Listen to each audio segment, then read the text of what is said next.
Okay so hello friends, last lecture में हम लोगों ने मैथमेटिकल लॉजिक का एक्सरसाइज 1.2 कंप्लीट किया था, राइट।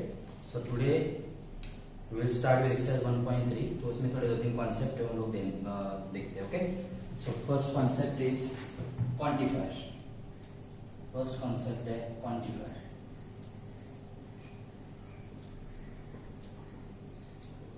अभी देखो क्वांटिफायर्स मतलब क्या होता है,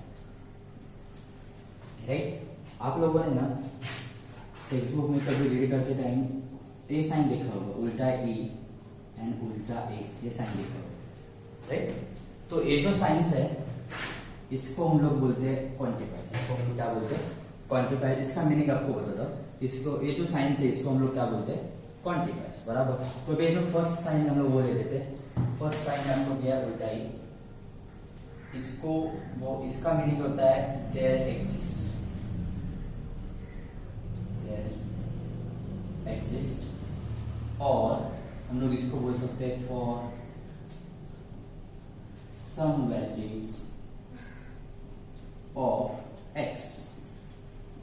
देखो समझ के मैं क्या बोला, उल्टा ए जो है उसका मीनिंग होता है देयर एग्जिस्ट, और दूसरा मीनिंग होता है for some values of x. अभी क्या है, हम लोग क्वेश्चन सॉल्व करेंगे तब आपको समझ में आ जाएगा। एंड दूसरा क्वांटिफायर जो होता है वो होता है उल्टा ए, दैट इज इसको बोलते हैं फॉर ऑल, और इसको नो ऑल बोल सकते हैं for all values of x. मतलब एक्स के हर एक वैल्यू के लिए ऐसा लिखा होगा, इसको हम लोग शॉर्ट में ए साइन से लिख सकते हैं। आप लोगों ने रीड किया होगा टेक्स्ट बुक में, 11 में भी किया होगा, किसका मीनिंग क्या होता है। तो ये जो है उल्टा ए या उल्टा है, इसको क्या बोलते हैं हम लोग? क्वांटिफायर्स बोलते हैं, बराबर। तो अभी इसका दूसरा नेम है, ये जो क्वांटिफायर है इसको बोलते हैं एग्जिस्टेंशियल क्वांटिफायर। इसको बोलते हैं हम लोग एग्जिस्टेंशियल क्वांटिफायर। ओके, एंड ये जो है for all values of x, इसको बोलते हैं हम लोग universal quantifier.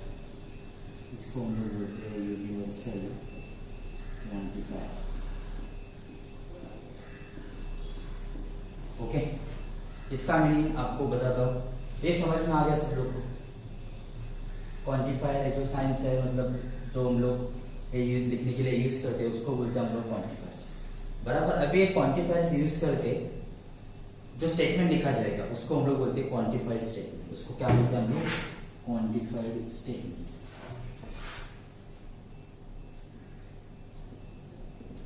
Quantified statement. I hope clear है सब लोग, यहाँ तक क्लियर है? किसी को कुछ डाउट है? क्वांटिफायर्स दो टाइप के क्वांटिफायर्स हैं हमारे पास। एक होता है एग्जिस्टेंशियल, मतलब उल्टा ई से स्टार्ट हो रहा है, एग्जिस्टेंशियल क्वांटिफायर, मतलब उसका साइन क्या होता है? उल्टा ई, और उसका मीनिंग क्या होता है? देयर एग्जिस्ट और for some values of x. X के सब वैल्यूज के लिए नहीं, कोई एक वैल्यू के लिए, एक दो वैल्यू के लिए वैल्यू, राइट। एंड दूसरा क्वांटिफायर है, that quantifier is called as universal quantifier, that is उल्टा ए। उसका मीनिंग होता है for all values of x, मतलब एक्स के हर एक वैल्यू के लिए आपको स्टेटमेंट ट्रू है। समझ में आ रहा है? ठीक है, तो अभी हम लोग क्या करेंगे, एक्सरसाइज में 4-5 क्वेश्चन दिए तो हम लोग सॉल्व करते हैं, तो आपको समझ में आ जाएगा। Okay, so exercise 1.3।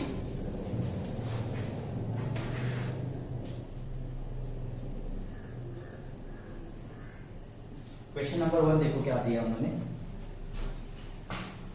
If a is equal to 3, 5, 7, 9, 11, 12, आपको सेट a दिया है एंड उसमें वैल्यूज आपको दिया है 3, 5, 7, 9, 11 and last value is 12। Okay, तो अभी क्वेश्चन देखो क्या है। Question is determine the truth values of each of the following. मतलब आपको एक क्वांटिफाइड स्टेटमेंट दिया जाएगा। क्वांटिफाइड स्टेटमेंट मतलब क्या? जिसमें क्वांटिफायर्स यूज होंगे, that statement is called as quantified statement. Okay, so first question is उल्टा ही दिया है, मतलब क्या? There exist x belongs to A. इसको तो ठीक है, इसका तो मीनिंग आपको अभी पता चला, देयर एग्जिस्ट। अभी ये तो सब लोग को पता है, देयर एग्जिस्ट उल्टा ही मतलब क्या? There exist x belongs to A such that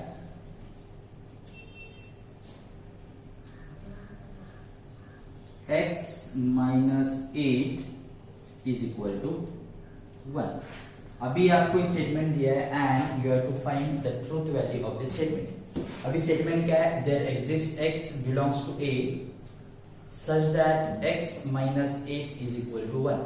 अभी देयर एग्जिस्ट x मतलब x है वहां पे, x का वैल्यू जैसा कोई तो है. कहां से बिलोंग कर रहा है x का value? From set A. x का वैल्यू सेट A से बिलोंग कर रहा है such that x minus 8 is equal to 1. मतलब x का ऐसा कोई तो वैल्यू है सेट A में जिसका वैल्यू अगर हम लोग पुट करेंगे तो उस वैल्यू से अगर हम लोग 8 माइनस करेंगे तो आपको आंसर क्या मिलेगा? 1. ऐसा कोई वैल्यू है सेट A में? यस है. कौन सा वैल्यू है? That is 9. सो 9 माइनस 8 क्या है? 1. एंड यहाँ पे क्वांटिफायर कौन सा यूज किया है? उल्टा ही. मतलब क्या? There exist. Yes, there exist one value of x.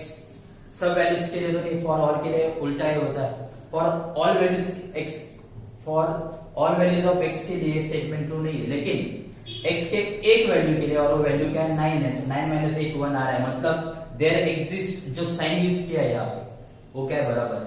मतलब इस स्टेटमेंट का ट्रूथ वैल्यू क्या रहेगा? ट्रू रहेगा. समझ में आ रहा है? तो इसको लिखना कैसे है? देखो, for x is equal to 9 which is belongs to set A. मतलब x is equal to 9 का वैल्यू जो सेट A में बिलोंग करता है उसके लिए x minus 8 is equal to 1 आ रहा है. That is 9 minus 8 is equal to क्या आ रहा है? 1 आ रहा है. So therefore truth value is T, or you can say true. I hope समझ में आ रहा है. इसका मीनिंग समझ में आ गया आपको? स्टेटमेंट का मीनिंग समझ में आ गया? ए भी क्वेश्चन आते हैं एग्जाम में, 2 मार्क का क्वेश्चन है, 2 मार्क का. बस आपको क्या करना है? इसका मीनिंग आपको समझ में आ गया तो सब क्वेश्चन इजीली सॉल्व होंगे. ये हो गया first question. Okay, so let's move to question number 2.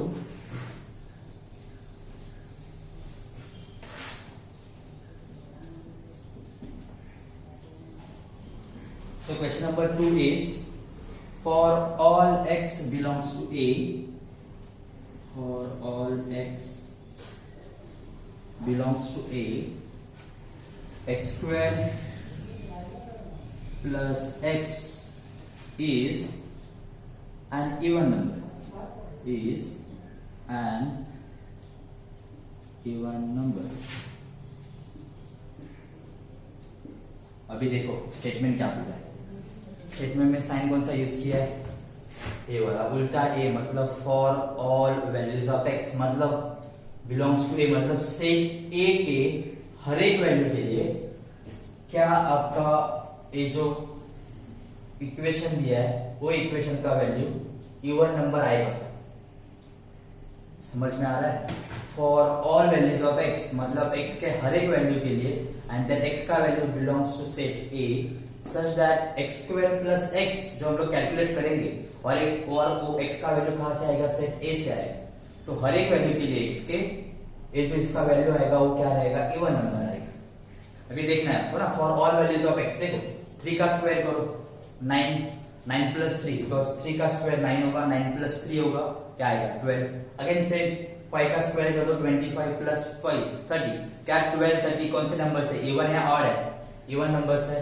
So therefore 3 के लिए तो आ रहा है, 5 के लिए भी आ रहा है. चेक कर सकते हो, 7 के लिए भी आ जाएगा. 7 square 49 plus 7 56, 9 square 81 plus 9 90, 11 square 121 plus 11 क्या आ जाएगा? 132. 12 स्क्वायर 144 प्लस 12 156. मतलब जो आपको नंबर मिल रहा है एक्स के हर एक वैल्यू के लिए, that number is even number. समझ में आ रहा है? इसका मीनिंग क्या है? For all values of x मतलब एक्स के हर एक वैल्यू के लिए क्या ये स्टेटमेंट ट्रू है? ट्रू है. बराबर. सो डायरेक्टली लिख दो. अभी यहाँ पे तो आपको सॉल्व करके नहीं बताना है, नहीं तो बता नहीं सकते हो. For 3 is equal to, for x is equal to 3,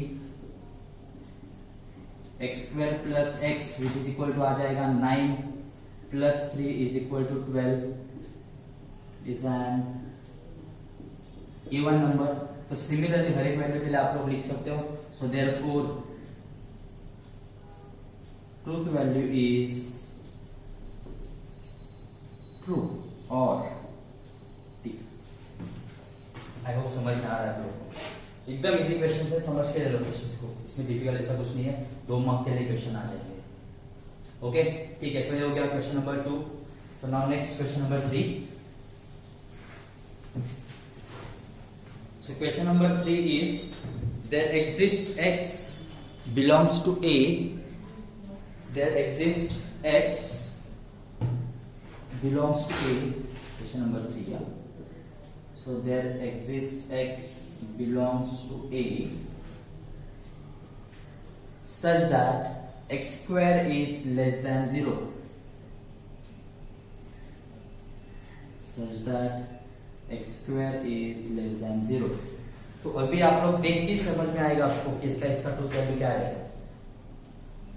there exist है मतलब x का ऐसा कोई तो वैल्यू सेट a में है और o वैल्यू के लिए उसका स्क्वायर करेंगे, तो स्क्वायर करने के बाद वैल्यू आना है less than 0।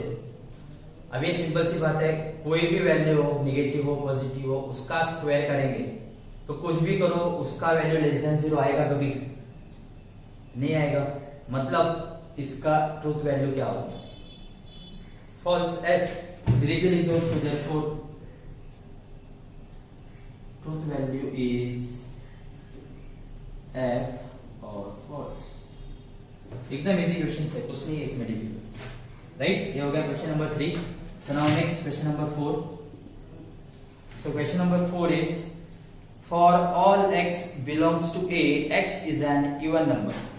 For all x belongs to A, x is an even number. Again, for all x मतलब x के हर एक वैल्यू के लिए अंदर x का value belong to set A, तो x का वैल्यू सेट A में हर एक x का वैल्यू क्या इवन नंबर है? नहीं है। 3, 5, 7, 9, 11 इवन नंबर नहीं, और नंबर्स है, सिर्फ एक ही इवन नंबर है 12।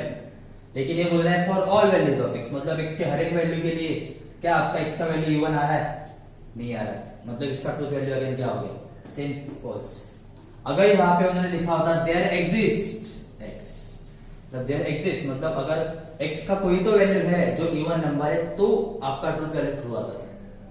समझ में आ रहा है? देयर एग्जिस्ट और फॉर ऑल का difference.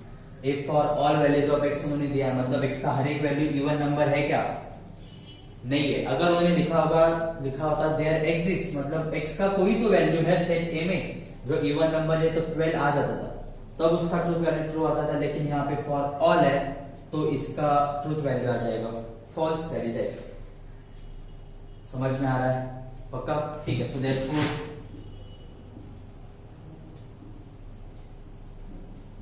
truth value is false for f। ये हो गया आपका answer question number 4। Okay, so now next question number 5। Question number 5 is for all x, sorry, there exist x belongs to A। यहां पे लिख देता हूं मैं, there exist x belongs to A such that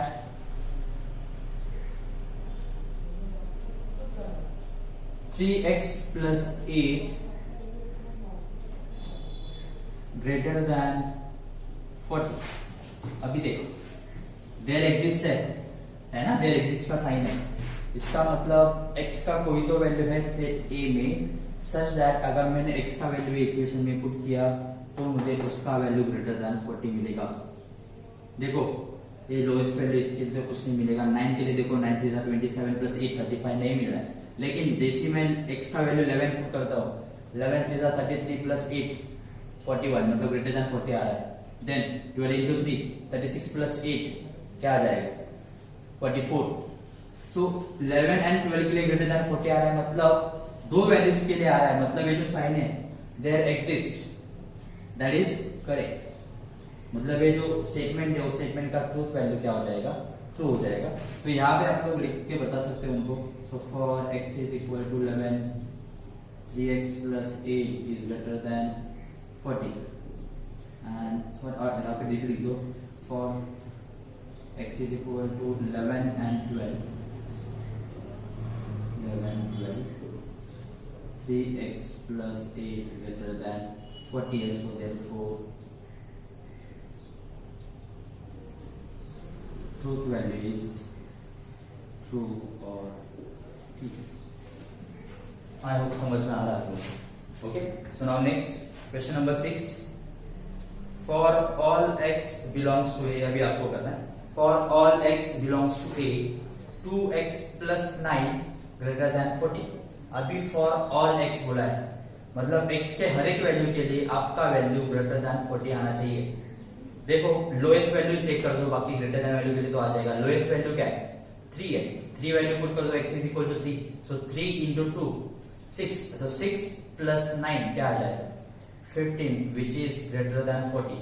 इसका मतलब अगर 3 के लिए आ रहा है तो 5 के लिए भी आ जाएगा, 7 के लिए भी आ जाएगा, 9 के लिए आ जाएगा, 11 के लिए आ जाएगा, 12 के लिए आ जाएगा। मतलब हर एक वैल्यू के लिए 2x plus 9 ग्रेटर देन 14 आएगा। आई होप समझ में आ रहा है आपको।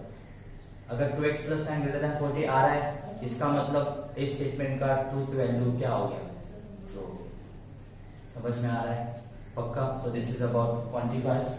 आपको ध्यान में रखना है, इसके ऊपर भी क्वेश्चन आते हैं, 2 मार्क के लिए क्वेश्चन आता है, एग्जाम में इजी क्वेश्चन। तो अभी भी अगर आपको कुछ डाउट होगा इन दोनों में तो मुझे मैसेज कर दो, इनको क्लियर कर दो। Okay, so this is about quantifiers. So now next concept is, ये फर्स्ट क्वेश्चन हो गया, वो क्वांटिफायर के ऊपर बेस्ड तो मैंने पहले कर दिया। सो now next concept is dual.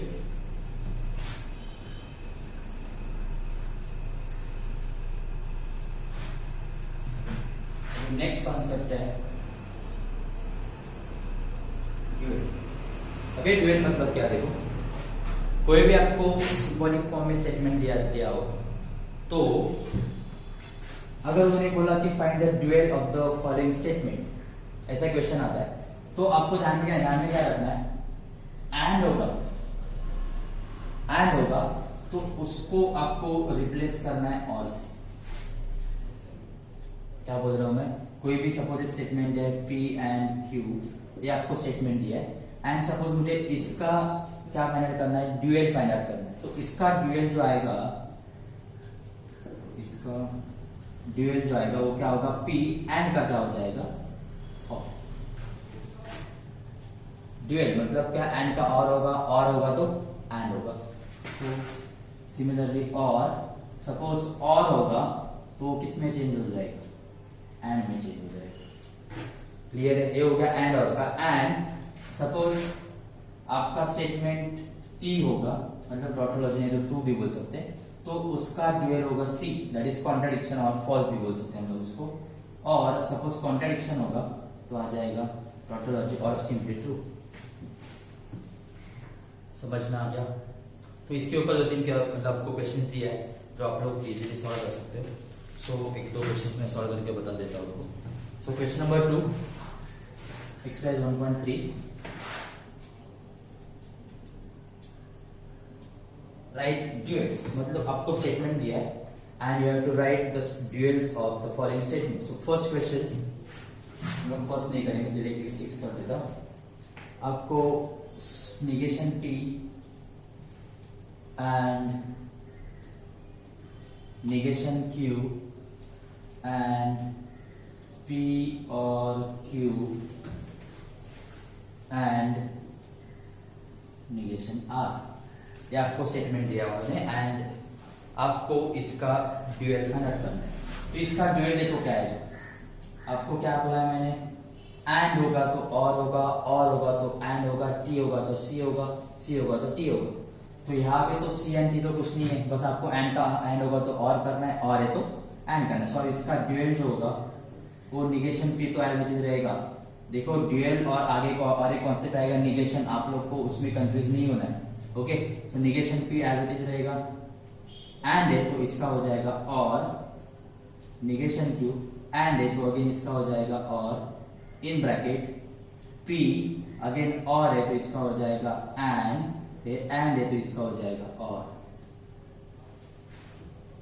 समझ में आ रहा है सब लोग को पक्का। देखो इजी क्वेश्चन से, निगेशन P एंड का हो गया और, negation Q as it is, यहाँ पे एंड का हो गया और, देन P और Q यहाँ पे और है तो और का हो जाएगा एंड, अगेन यहाँ पे एंड है तो उसका हो गया और, बस बाकी कुछ भी नहीं करना है आपको। ये 1 मार्क के लिए क्वेश्चन आते हैं एमसीक्यू में मेरे। ओके, सो हो गया question number 6। Next question number 8 भी सॉल्व कर देते हैं। क्वेश्चन नंबर 8 इज सी और पी एंड क्यू और आर। ओके, ठीक है, ध्यान दे आप। तो इसका ड्यूअल आपको फाइंड आउट करना है। इसका ड्यूअल देखो क्या है, आपको बोला है सी होगा तो किसको क्या हो जाएगा, टी, तो आपको मिल जाएगा टी। और होगा तो क्या हो जाएगा, एंड, देन पी, एंड है तो क्या हो जाएगा और, देन क्यू, और है तो क्या हो जाएगा एंड। ये हो गया आपका ड्यूअल। आई होप समझ में आ रहा है आप लोगों को। एकदम इजी क्वेश्चन है, एकदम, मतलब इसमें कुछ ज्यादा दिमाग नहीं लगाना है आपको। नेक्स्ट क्वेश्चन नंबर 9 भी सॉल्व कर देते हैं। तो question number 9 is negation P and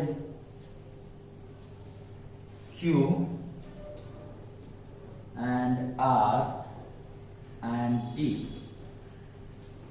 बराबर negation P और Q and R and T। तो अगेन इसका ड्यूअल आपको लिखना है। तो इसका ड्यूअल देखो क्या आएगा, negation P will be same,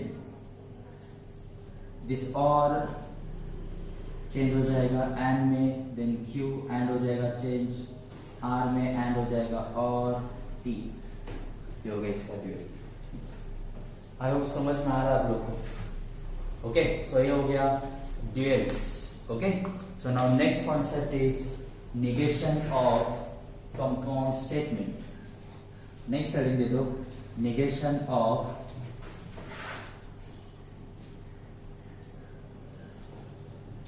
negation of compound statement। Okay, अभी कंपाउंड स्टेटमेंट से आपको पता है, कंजंक्शन यूज करके, इम्प्लीकेशन यूज करके, डिसजंक्शन यूज करके, डबल इम्प्लीकेशन यूज करके जो हम स्टेटमेंट लिखते हैं, that statements are called as compound statement. Okay, so पहला निगेशन जो है, दैट निगेशन आई थिंक पहला कंजंक्शन का। So first is negation of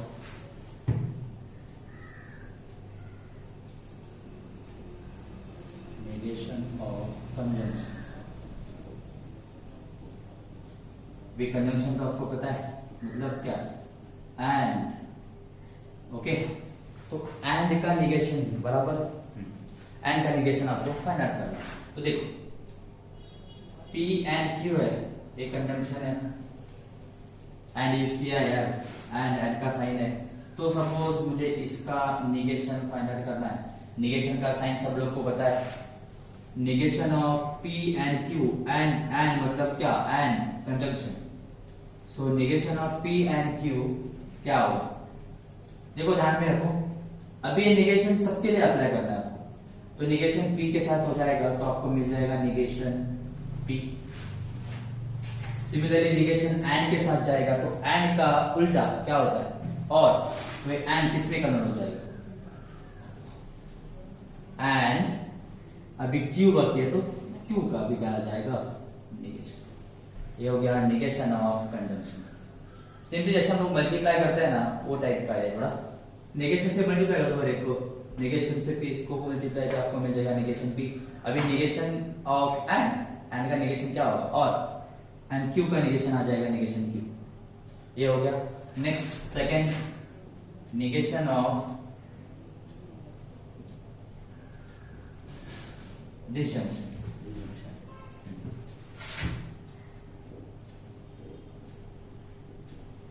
अभी डिसजंक्शन मतलब क्या, और, राइट, ठीक है। तो अगेन निगेशन ऑफ डिसजंक्शन मतलब क्या होगा, और होगा। सो निगेशन ऑफ पी और क्यू, तो इसका आंसर क्या होगा, अगेन सेम अप्लाई कर दो, निगेशन पी आ जाएगा, और है तो और हो जाएगा, एंड में कन्वर्ट निगेशन क्यू। इजी है, पक्का समझ के दे लो क्या करना है क्या नहीं करना है। ओके, ये आपको नेक्स्ट एक्सरसाइज में यूज होने वाला है सब कुछ। तो नेक्स्ट एक्सरसाइज थोड़ा डिफिकल्ट है। ओके ठीक है, हो गया थर्ड वाला। Now next is negation of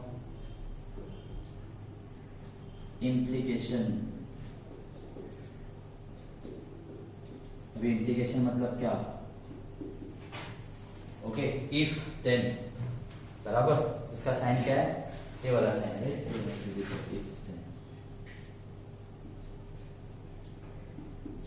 right. तो अभी निगेशन ऑफ इम्प्लीकेशन मतलब negation of P implication Q, बराबर। पी इम्प्लीकेशन क्यू का निगेशन आपको फाइंड आउट करना है। तो इसका निगेशन क्या होता है? देखो, ये थोड़ा आपको ध्यान में रखना पड़ेगा। इसका निगेशन होता है P and negation Q. Implication का negation, negation of P implication Q, तो इसका निगेशन आता है पी एंड निगेशन क्यू। समझ में आ रहा है सब लोग को? ये हो गया negation of implication. And now last, that is fourth one, negation of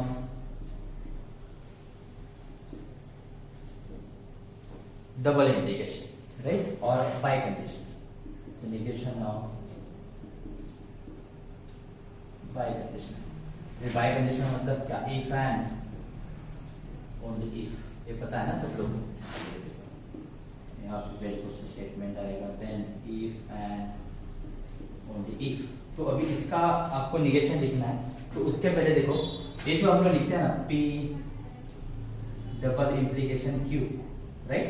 तो इसका मीनिंग क्या होता है? देखो, पी डबल इम्प्लीकेशन क्यू का मीनिंग होता है P implication Q and Q implication P.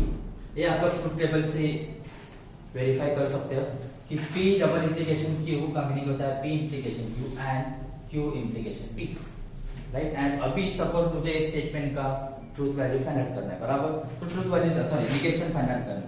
तो negation of this statement, so negation of P double implication Q is nothing but negation of P implication Q and Q implication P, बराबर। इसका implication, दोनों अगर statement same है तो इसका implication मतलब इसका इम्प्लीकेशन, सॉरी, इसका निगेशन मतलब इसका निगेशन, राइट।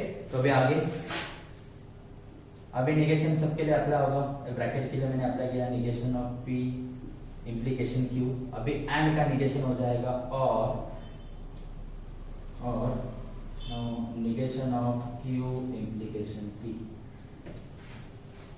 समझ में आ रहा है? तो अभी इसका negation of P implication Q क्या होता है? P and negation Q। तो आपको मिल जाएगा P एंड निगेशन Q। तो थोड़ा यहाँ पे लिखा हमने negation of P implication Q। सो इसका निगेशन आ जाएगा P एंड निगेशन Q। ये और तो एज इट इज रहेगा। Now negation of Q and P, तो ये क्या आ जाएगा? Q and negation P। So in short, negation of P double implication Q जो है उसका वैल्यू ये होता है। समझ में आ गया सब लोग को? तो ये 4 निगेशंस आपको ध्यान में रखने ही है, अदरवाइज आपके क्वेश्चन सॉल्व नहीं होंगे, नहीं फिक्स है answer. Okay, so this is about negation of compound statement which is again easy concept. So आपको ध्यान में रखना है। ओके, सो ये हो गया निगेशन ऑफ कंपाउंड स्टेटमेंट। सो इसके ऊपर क्वेश्चंस है एक्सरसाइज 1.3 में, तो हम लोग सॉल्व करेंगे। Okay, so first question exercise 1.3 का, write negations of the following. So first question is x plus 8 greater than 11 और y minus 3 is equal to 6। तो अभी सिंपल है, देखो एकदम इजी है, ध्यान देना।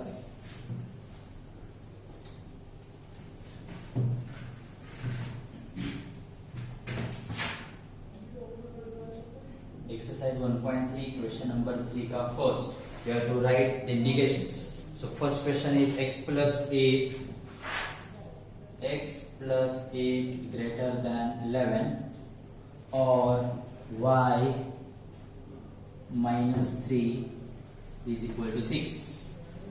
अभी देखो मुझे स्टेटमेंट का निगेशन लिखना है। निगेशन मतलब नॉट, बराबर। तो अभी देखो, अभी आपको इसको सिंबॉलिक फॉर्म में नहीं लिखना है, डायरेक्टली इसका ही निगेशन लिखना है। तो कैसे लिखना है? देखो, इसका निगेशन आपको डायरेक्टली आना चाहिए। तो इसका निगेशन देखो क्या आएगा, देखो x प्लस 8 ग्रेटर देन 11 है, तो सपोज स्टेटमेंट p हो गया आपका, तो p का निगेशन क्या आ जाएगा, निगेशन p मतलब इसका फर्स्ट स्टेटमेंट जो है x प्लस 8 ग्रेटर देन 11, उसका निगेशन आ जाएगा x plus 8 not greater than 11, और इसको हम लोग ऐसे लिख सकते हैं less than equal to 11। Greater than 11 है, उसका निगेशन क्या आएगा, लेस देन नहीं तो इक्वल टू 11, बराबर। अभी नेक्स्ट और, अभी और का निगेशन क्या होगा, और है ना, तो और का निगेशन क्या आ जाएगा, एंड आ जाएगा। आई होप समझ में आ रहा है आप लोग को, right. And y minus 3 is equal to 6 है, तो इसका निगेशन आ जाएगा नॉट इक्वल टू 6। समझ में आ रहा है आप लोग को पक्का। देखो suppose x plus 8 greater than 11 एक स्टेटमेंट है, y minus 3 is equal to 6 Q statement है, दोनों के बीच में और है, इसका निगेशन मुझे फाइंड आउट करना है, मतलब आपको मिल जाएगा negation p and negation q, वही मैंने यहाँ पे लिखा है। निगेशन p मतलब x प्लस 8 ग्रेटर देन 11 का निगेशन क्या आ जाएगा, x plus 8 less than equal to 11, और था उसका निगेशन आ जाएगा एंड, और है उसका निगेशन आ जाएगा and, then negation q y minus 3 is equal to 6, इसका निगेशन आ जाएगा y minus 3 not equal to 6। समझ में आ रहा है सब लोग को पक्का। सो ये हो गया question number 1। Now next question number 2, 11 less than 50 and 25 greater than 20। 11 less than 15 and 25 greater than 20, and आपको अभी इसका निगेशन फाइंड आउट करना है, बराबर। सो फर्स्ट स्टेटमेंट है 11 लेस देन 15, 11 लेस देन 15 है तो उसका निगेशन क्या आ जाएगा, 11 ग्रेटर देन इक्वल टू 15 आ जाएगा। ये हो गया फर्स्ट स्टेटमेंट का निगेशन। देन सेकंड, बीच में आपको एंड यूज किया है, बराबर, कनेक्टिव एंड है, तो एंड का निगेशन क्या आ जाएगा, और, तो आपको मिल जाएगा 11 ग्रेटर देन इक्वल टू 50 और आ जाएगा, एंड की जगह क्या आ जाएगा और, देन आगे 25 ग्रेटर देन 20, तो इसका निगेशन आ जाएगा 25 less than equal to 20। So final answer will be 11 greater than equal to 50 और 25 लेस देन इक्वल टू 20। ये हो गया आपका फाइनल आंसर। अगेन एक मार्क का क्वेश्चन है, एमसीक्यू में आ सकता है। आई होप समझ में आ रहा है। ओके, सो ये गया question number 2। So now question number 3। अभी क्वेश्चन नंबर 3 आपको थोड़ा ठीक से लिखना पड़ेगा। मैं लिख देता हूँ क्वेश्चन नंबर 3, क्योंकि उसका निगेशन इतना इजीली नहीं आएगा जैसे मैंने आपको अभी फर्स्ट एंड सेकंड एक्सप्लेन किया। सो question number 2, sorry question number 3,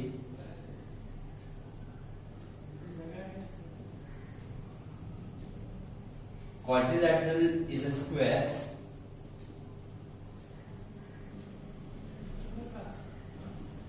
if and only if it is a rhombus.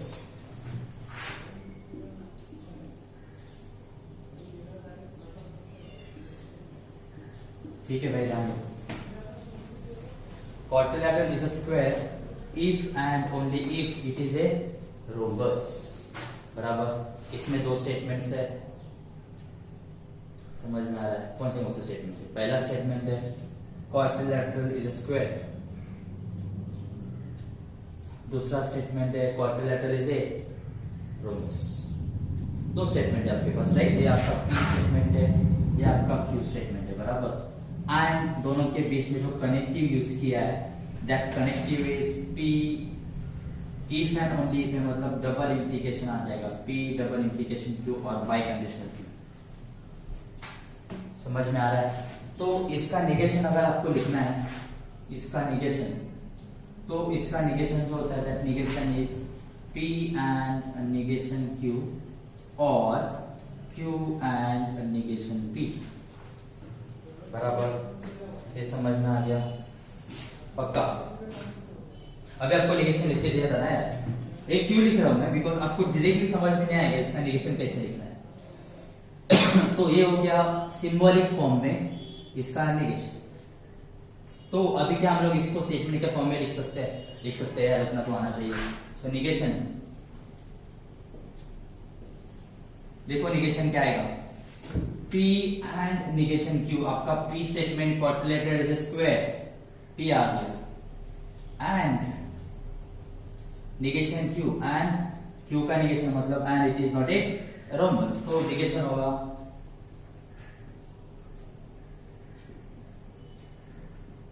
quadrilateral is a square and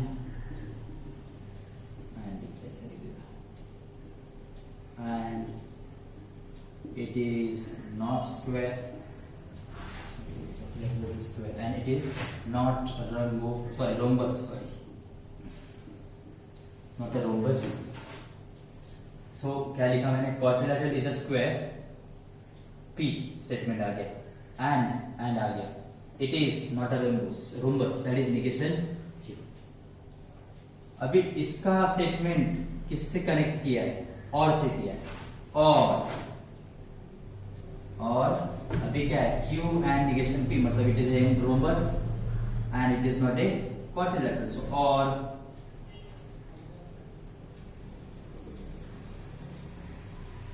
quadrilateral is a rhombus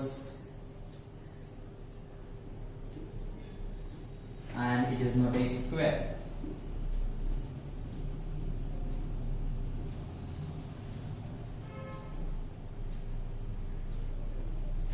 समझ में आ गया सब लोग को, P and negation Q, quadrilateral is a square and it is not a rhombus, और quadrilateral is a rhombus and it is not a square. जो आपको symbolic form में वो मैंने स्टेटमेंट के फॉर्म में लिख दिया नेगेशन. ये समझ में आ गया, इजी क्वेश्चन है. तो आपको ये नेगेशन आगे के 4-5 जो क्वेश्चन है उसका नेगेशन आपको लिखना है. बस आपको मैं क्वेश्चन नंबर 6 का तो ठीक है, क्वेश्चन नंबर 7 का आपको बता देता हूँ. क्वेश्चन नंबर 7 देखो. Question number 7 is all natural numbers are whole numbers. अभी एक चीज आपको मैं बोलना भूल गया, अगर फॉर ऑल है तो इसका नेगेशन आएगा there exist, and there exist है तो उसका नेगेशन आ जाएगा फॉर ऑल. समझ में आ गया? वो बस नोट डाउन कर दो, मतलब वहां पे नेगेशन के अंदर लिख दो. फॉर ऑल है तो उसका नेगेशन आ जाएगा देयर एग्जिस्ट है तो उसका नेगेशन आ जाएगा फॉर ऑल. बराबर. सो क्वेश्चन नंबर 7 देखो, all natural numbers are whole numbers. तो ऑल है, ऑल का नेगेशन देयर एग्जिस्ट, और हम लोग सम भी बोल सकते हैं. तो अभी नेगेशन आ जाएगा some natural numbers are not whole numbers. खत्म. आई होप समझा होगा आप लोग को. नहीं देख, all natural numbers are whole numbers. All है, ऑल मतलब एक क्वांटिफायर है, देयर एग्जिस्ट, सॉरी ऑल मतलब उल्टा है ना फॉर ऑल. तो ऑल है तो उसका नेगेशन आपको क्या बोला मैं, देयर एग्जिस्ट और for some values of x. बराबर. तो ऑल का यहाँ पे नेगेशन देयर एग्जिस्ट हम लोग अच्छा नहीं रहेगा लिखने के लिए, तो हम लोग सम लिख सकते हैं. तो some natural numbers are, again उसका नेगेशन आपको लिखना है, क्या आ जाएगा, आर नॉट होल नंबर्स. खत्म. Okay. So next question number 8, for all n belongs to natural number n square plus n plus 2 is divisible by 4. Again for all है तो उसका नेगेशन क्या आएगा, उल्टा e. सो फॉर ऑल का change हो जाएगा उल्टा e में, so that n square plus n plus 2 is again क्या आएगा, not divisible by 2, sorry not divisible by 4. I hope समझ में आ रहा है आप लोग. तो इसका नेगेशन आप लोग लिख सकते हो. ओके. तो ये हो गया, क्या हो गया, negations of compound statement. So now next last concept for this exercise is converse, inverse and contrapositive और इम्प्लीकेशन. अगेन ये भी इंपॉर्टेंट कॉन्सेप्ट है. 3 मार्क के लिए क्वेश्चन आता है, 3 मार्क के लिए 3 स्टेटमेंट आपको सिर्फ लिखने हैं. अगर आप लोगों ने इसमें गलती नहीं किया तो 3 मार्क आपको इजीली मिल जाएंगे. Okay. So next heading, converse, inverse, converse, inverse and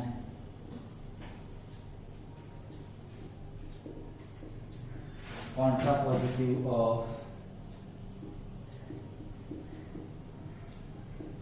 implication. implication मतलब क्या, P implication Q. राइट. ध्यान दो यहाँ पे भी एकदम इजी है, कुछ भी नहीं करना है आपको, सिर्फ 3 सिंबॉलिक फॉर्म में स्टेटमेंट ध्यान में रखना है तो आपको 3 मार्क्स मिल जाएंगे. लेकिन आपको कैसे ध्यान में रखना है, देखो पहला है इम्प्लीकेशन क्यू, इसका आपको converse, inverse and contrapositive find out करना है, बराबर। तो पहले हम देखेंगे कॉन्वर्स। अभी पी इम्प्लीकेशन क्यू का जो कॉन्वर्स होता है वो होता है क्यू इम्प्लीकेशन पी। इसका कॉन्वर्स क्या होता है? Q implication P. Now next inverse. अभी इसका इनवर्स होता है negation P implication negation Q. एकदम इजी है, एकदम इजी है। इसका इम्प्लीकेशन है, उसका कॉन्वर्स होता है उल्टा करने का, इनवर्स मतलब क्या? उनका नेगेशन करने का, एंड लास्ट इज कॉन्ट्रापोजिटिव। अभी कॉन्ट्रापोजिटिव मतलब क्या? जो इनवर्स किया उसका उल्टा करना है, तो आपको मिल जाएगा negation Q and sorry implication negation P. खत्म, समझ में आ गया? इसका इम्प्लीकेशन का कॉन्वर्स होता है Q and sorry Q implication P, inverse होता है negation P implication negation Q, contrapositive होता है negation Q implication negation P. समझ में आ गया आपको? लेकिन इसमें प्रॉब्लम क्या है?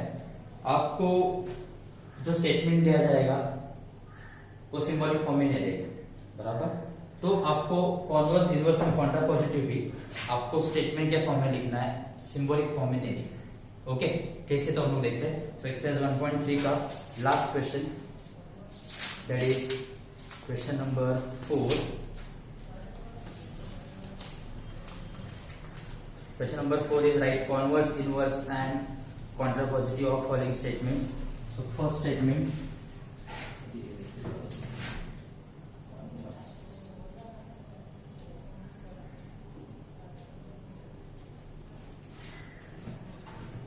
ठीक है, देखो फर्स्ट क्वेश्चन आपको दिया है, if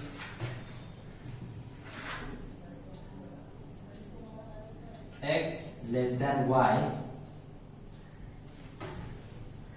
then x square is less than y square, बराबर। अगेन एकदम इजी है।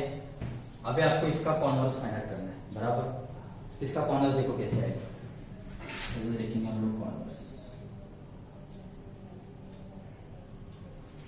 पी इम्प्लीकेशन क्यू मतलब है आपका पी स्टेटमेंट है, आपका क्यू स्टेटमेंट है, बराबर। तो इसका कॉन्वर्स मतलब क्या? क्यू इम्प्लीकेशन पी मतलब इसका कॉन्वर्स आ जाएगा if x square less than y square then x less than y. खत्म, एक बार मिल गया आपको यार, समझ में आ रहा है आप लोग को? देन ये होगा कॉन्वर्स। Now next inverse. अभी इनवर्स क्या है? Negation P implication negation Q. x less than y का निगेशन क्या आ जाएगा? इफ इसका निगेशन आ जाएगा x greater than equal to y then negation Q, that is x greater than equal to y, sorry then x square greater than equal to y square. I hope समझ में आ रहा है आप लोग को? एकदम इजी है, कुछ भी इसमें डिफिकल्ट नहीं है। And last contrapositive.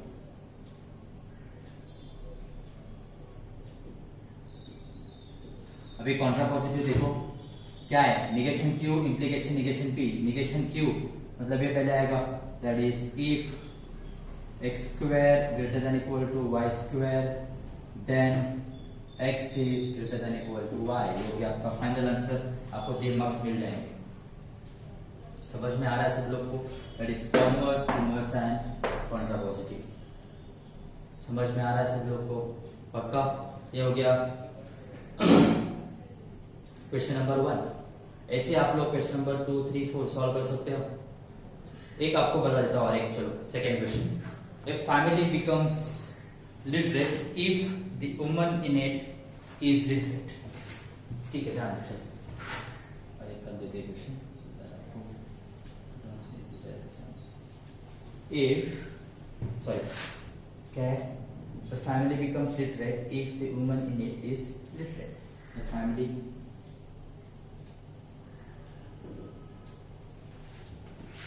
becomes literate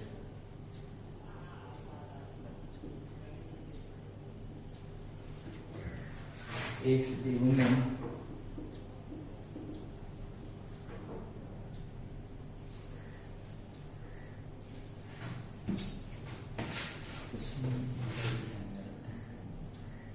ठीक है, सॉरी क्वेश्चन शायद मैंने आधा ही लिखा है, हम लोग क्वेश्चन नंबर 3 सॉल्व कर देंगे, थोड़ा क्वेश्चन है मेरे पास। So third question,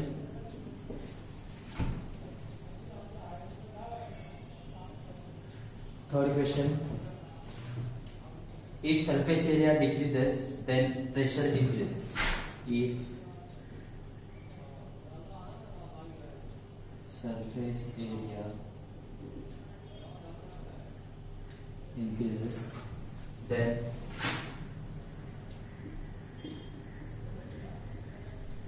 pressure decreases. Okay, अभी मैं लिखेगा देखो आपको समझ में आएगा, ये इजी क्वेश्चन है। क्या है, इफ सरफेस एरिया इंक्रीजेस, मतलब एक स्टेटमेंट हो गया सरफेस एरिया इंक्रीज हो रहा है, देन प्रेशर डिक्रीजेस से हो गया स्टेटमेंट क्यू, बराबर। तो अभी इसका आपको कॉन्वर्स फाइंड करना है, मतलब कॉन्वर्स क्या आएगा, if pressure decreases then surface area increases.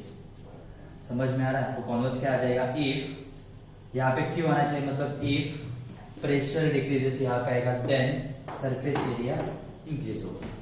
Then inverse क्या है, negation P and sorry implication negation Q, मतलब if surface area does not increase then pressure does not increase. समझ में आ रहा है? एंड लास्ट कॉन्ट्रावर्जन, मतलब उसका नेगेशन जो आप लोग लिख सकते हो। ओके, सही हो गया आपका क्वेश्चन नंबर 3। 2 and 4 भी आप लोग कर सकते हो, इजी क्वेश्चन से। अगर आपको नहीं आ रहा है, पीछे आंसर दिया है, आप लोग रिफर कर सकते हो उसमें, मतलब कुछ एक्सप्लेन करने जैसा कुछ नहीं। Okay, so this is about exercise 1.3, एकदम इजी एक्सरसाइज है, ठीक से कर दो। एंड